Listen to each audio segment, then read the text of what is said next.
সম্প্রতি বলিউড তারকা সাইফ আলী খানের মুম্বাইয়ের বাড়িতে হামলার ঘটনা ঘটে। এতে তিনি মারাত্মকভাবে আহত হন। অস্ত্রোপচারের পর তিনি এখন শঙ্কামুক্ত বলে জানিয়েছে চিকিৎসকরা। কিন্তু ঘটনা এখানেই থেমে নেই। পুলিশ একজনকে আটক করার পর ঘটনার মোড় ঘুরে গেছে অন্যদিকে। পুলিশ দাবি করছে অভিযুক্ত ব্যক্তি একজন বাংলাদেশী।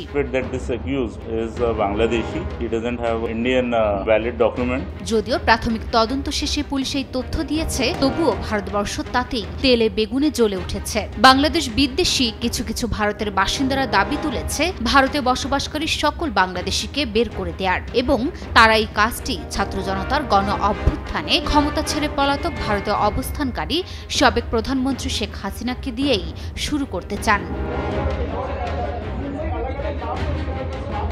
বলিউড অভিনেতা সাইফ আলী খানের উপর হামলার ঘটনায় মোহাম্মদ শরীফুল ইসলাম শেহজাদ নামে এক ব্যক্তিকে গ্রেফতার করেছে মুম্বাই পুলিশ। প্রাথমিকভাবে ওই ব্যক্তি বাংলাদেশী বলে সন্দেহ করে পুলিশ। তবে শরীফুলের আইনজীবী জানিয়েছেন, পুলিশের কাছে এমন কোনো নথি নেই যাতে প্রমাণিত হয় তিনি বাংলাদেশের নাগরিক। অভিযুক্ত ব্যক্তির আইনজীবী সন্দীপ শিখানের দাবি, শেহজাদ 7 বছর ধরে পরিবারের সঙ্গে মুম্বাইতে আছেন। তিনি আরও বলেছেন, অভিযুক্তের নাগরিকত্ব বদল করে পুলিশে মামলার ফোকাস ঘোরাতে চাইছে। তার দাবি, শরীফুলের কাছ থেকে পুলিশ কোনো কিছু উদ্ধার করতে পারেনি।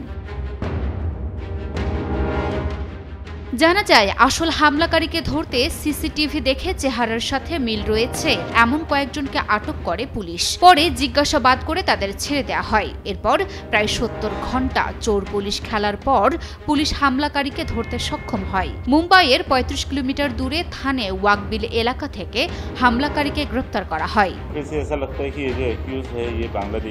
শরীফুল ইসলাম শেহজাদ বাংলাদেশি নাকি ভারতীয় তা নিয়ে চলছে ধোঁয়াশা। তবে পুলিশ এই ধোঁয়াশা দূর করতে অভিযুক্ত ব্যক্তির 14 দিনের রিমান্ডের জন্য আদালতের কাছে আবেদন করেছিলেন, কিন্তু আদালত 5 দিনের রিমান্ড দিয়েছেন। 24 জানুয়ারি পর্যন্ত অভিযুক্ত ব্যক্তি পুলিশ হেফাজতে থাকবেন।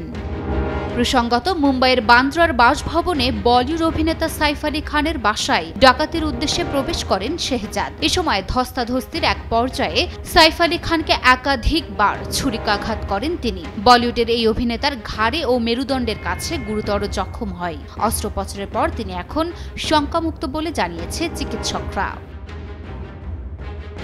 হামলার এই ঘটনা পূর্ব পরিকল্পিত ছিল কিনা তা জানতে তদন্ত শুরু করেছে মুম্বাই পুলিশ। একই সঙ্গে শেহজাদের কোনো সহযোগী ছিলেন কিনা সেটি জানতে বিস্তারিত তদন্ত করা হচ্ছে বলে জানিয়েছে মুম্বাই পুলিশ। লুনা আফরোজ নিপা, নিউজ 24।